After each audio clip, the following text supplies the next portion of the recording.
보호자분들이 가장 걱정하는 잇몸 색깔은 검정색이에요. 검정색일 때 병원에 오시는데 사실 검정색도 단순 점이 있고요. 진짜 종양인 경우도 있거든요. 이걸 구분하는 방법은 보통 치과 수의사가 아닌 분들은 수변도 평가라고 해서 잇몸이 촉촉한지 말랐는지 아니면 잇몸 색을 보고 평가하는데요. 이건 제가 오늘 알려드리는 내용만 들으셔도 보호자분도 충분히 아실 수 있을 거예요. 제가 보는 건 사실 이것보다 진짜 치과 수의사 눈에만 보이는 건데요. 바로 안녕하세요. 치과 수의사 이성혁입니다. 보호자분들이 가장 놀라서 오는 경우가 잇몸색이 검정색으로 변한 경우예요. 하시는 말씀이 양치를 제대로 못한 건가? 멍이 든 건가? 이렇게 말씀하시는데요. 사람도 피부색이 다르듯이 강아지도 피부나 잇몸색이 다를 수 있어요. 그래서 의외로 걱정하지 않아도 되는 색깔이기도 하고요. 또 의외로 걱정을 해야 하는 색깔이기도 하거든요. 오늘은 이걸 알려드릴게요. 잇몸은 크게 검정, 빨강, 하양, 노랑 이렇게 4가지로 구분합니다. 가장 걱정하실 색깔인 검정색부터 알려드릴게요. 멜라닌 색소가 많으면 잇몸도 검게 보일 수 있습니다. 특히나 검은 털이나 갈색 털을 가진 아이들은 잇몸에도 멜라닌 색소가 자연스럽게 많아져서요. 사람 머리색 같은 거라고 생각하시면 됩니다. 대표적으로 차우차우, 슈나우저 이런 아이들입니다. 차우차우는 아이의 혀도 까만데요. 그것도 다 멜라닌 색소 때문입니다. 차우차우도 아이들마다 완전 까만 애들도 있고요. 이렇게 점처럼 까만 경우도 있습니다. 물론 일부러 치과 수의사인 제게 오시는 경우는 원래부터 검은 경우가 아니라 검은색으로 변한 경우예요. 잇몸이 검은색으로 변했다고 해서 그것만으로 위험한 신호라고 말하기는 조금 어렵습니다. 나이가 들거나 햇빛 노출이 많거나 아니면 그냥 유전적으로 멜라닌 색소 침착이 생길 수 있거든요. 사람도 나이 들면 머리색이 변하듯이 그런 거랑 비슷해요. 치과 수의사가 아닌 분들은 색만 보고 판단하시는 경우도 있는데요. 사실 이것보다 더 중요한 건 높이입니다. 검게 변한 것도 중요하지만요. 실제로 그 부위가 주변 잇몸보다 더 볼록하게 튀어나왔는지 이게 더 중요하거든요. 특히나 종양성 변화는 높이 차이가 뚜렷하게 나는 경우가 많습니다. 이렇게 말씀드리면 입천장이랑 헷갈리시는 분들도 있는데요. 개나 고양이의 입천장은 원래가 빨래판처럼 울퉁불퉁합니다. 입천장은 원래 높이가 좀 다른 게 맞습니다. 또 입천장에 헷갈려 하시는 것들 중 하나가 이건데요. 입천장에 혹 같은 걸 보고 깜짝 놀라서 오시는 분들도 있어요. 이거는 서골코 기관이라고 하는데요. 종양이 아니고 후각 보조기관입니다. 이게 코와 입 안쪽을 연결해가지고 입 안쪽에도 냄새를 맡을 수 있도록 도와줍니다. 정리하자면 잇몸색이 검정색으로 변했더라도 다 아픈 건 아닙니다. 이것보다 더 중요한 건 주변 잇몸보다 올라와 있는지를 보시고요. 그 높이가 달라졌다면 와서 검진 받아보시는 게 좋습니다. 여기서 검진이라는 건 구강검진을 말합니다. 보통 건강검진 항목에 구강검진이 있긴 한데요. 그냥 항목에 있어서 사진만 찍어주는 정도로만 하는 곳들이 대부분이거든요. 이런 식으로 입술만 들어보고 검진을 했다고 하기도 합니다. 근데 실제 구강 상태는 아이들이 입 안을 봐야 하거든요. 이게 익숙하지 않은 수의사들은 물리는 경우도 있어서 잘 안 보는데요. 저는 치과 수의사다 보니까 입 안쪽까지 꼭 봐줍니다. 입 안쪽을 봐야 단순 치아 말고 잇몸과 교합까지도 확인할 수가 있고 그래야 진짜 구강검진이거든요. 그 다음 걱정하시는 색깔이 빨간색이에요. 혈압이 높아져도 잇몸이 붉어지는 경우가 있어요. 신나게 뛰어놀고 난 후에 양치를 하려고 보면 갑자기 잠깐 붉어질 수 있습니다. 보통 이런 경우는 30분 안쪽에는 정상 연핑색 잇몸으로 돌아옵니다. 이런 경우는 잇몸 외에도 혀, 얼굴, 귀끝이 살짝 붉어질 수 있어요. 근데 여기서 최근 산책을 한 것도 아니고 잇몸 전체가 빨개진 게 아니라 잇몸 경계선이 선명하게 빨갛다면 이건 치주염일 수 있습니다. 보통은 붓기가 동반되고 살짝 건드리면 출혈도 나오기도 해요. 그래서 치주염 판단은 눌러보기보다는 잇몸색 변화, 경계선의 붉은 띠, 잇몸의 붓기 이런 것들로 확인해야 됩니다. 이걸 보호자분께 모두 다 하기는 어렵기 때문에 잇몸 경계선에 빨간 선이 생기면 내원해 주시는 게 좋습니다. 보통 아이들이 제게 올 때 보면 이미 치료 시기를 놓쳐서 오는 경우가 많아요. 이게 왜냐면 보통 보호자분들은 매일 양치를 하다 보니까 아이들 잇몸 상태가 어떤지 잘 아는데 여기서 좀 붓거나 해가지고 병원에 데려가도요 아무런 얘기를 못 들을 때가 많거든요.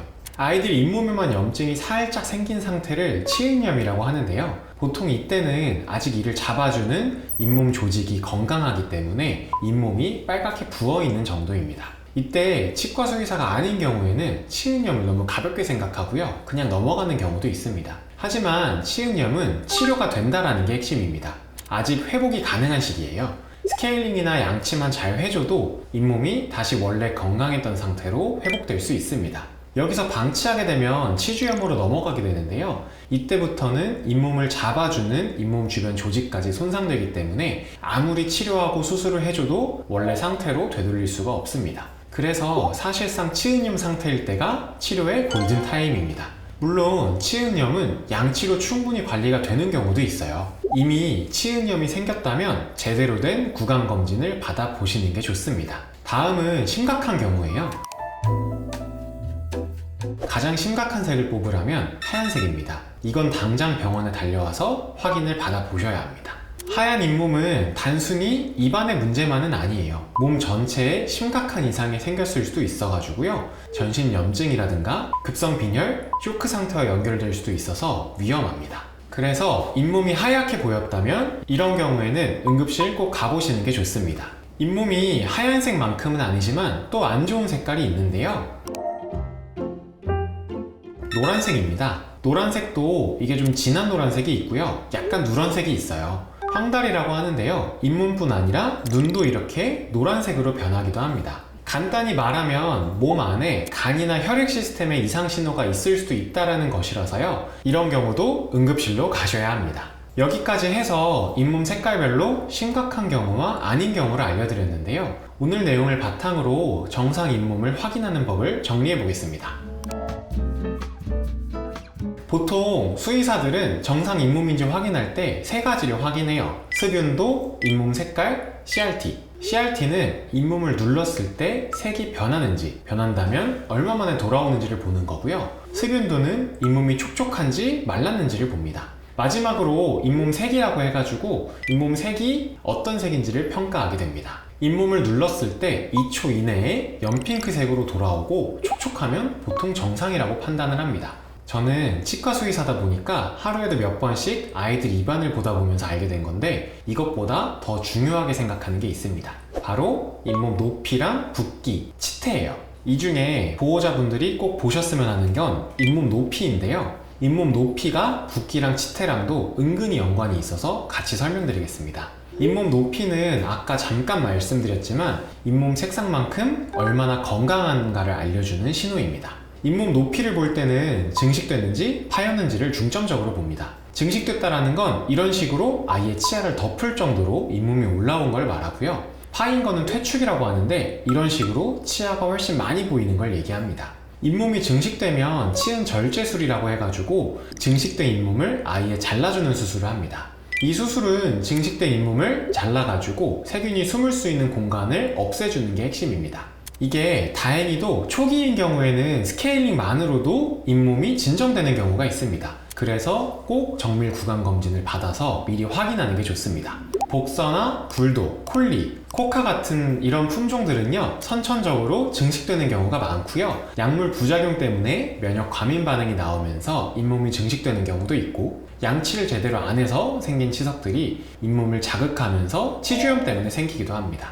잇몸 절제술에서 가장 중요한 거는 적절한 정도의 잇몸을 남겨두는 겁니다. 사실 너무 많이 자르면 치아가 시릴 수도 있고요. 너무 적게 자르면 수술의 의미가 옅어지죠. 반면 잇몸이 파이는 건 치주염이 진행돼서 생깁니다. 다만 부정교합이 있어서 지속적으로 잇몸이 자극되거나 양치를 너무 세게 해주셔도 잇몸이 파이는 경우가 있습니다. 문제는 잇몸이 파이게 되면 시리고 통증을 유발할 수 있다는 거예요. 그리고 치주염도 가속화됩니다. 염증이 너무 심하지 않은 초기에 적절한 치료를 하면 증상이 악화되는 것을 예방할 수 있습니다. 만약 잇몸뿐만 아니라 염증 때문에 치아 주변을 지지하는 조직까지 녹았다면 적극적인 치료가 필요합니다. 이때는 오히려 겉으로 보기에는 괜찮아 보이는 경우도 있어요. 중등도로 진행된다면 치근 활택술 이후에 손상된 치조골을 회복시켜주기 위해서 고리식을 진행하는 경우도 있습니다. 하지만 염증이 너무 진행되어서 치아가 흔들리거나 치아 뿌리 사이가 드러나게 되면 살리기가 어렵습니다. 이 경우에는 2차 감염 예방 및 환자의 통증을 줄여주기 위해서 발치를 진행하기도 합니다. 오늘은 여기까지 해서 잇몸 색으로 아이들의 건강 상태를 확인할 수 있는 방법을 알려드렸는데요. 사실 치아는 사람도 그렇지만 한번 나빠지기 시작하면 살리기가 어렵습니다. 근데 매일 양치를 해준다는 것 자체가 쉽지가 않다 보니까 잇몸 색깔 같이 눈에 띄는 변화가 나타나야 아는 경우도 있어요.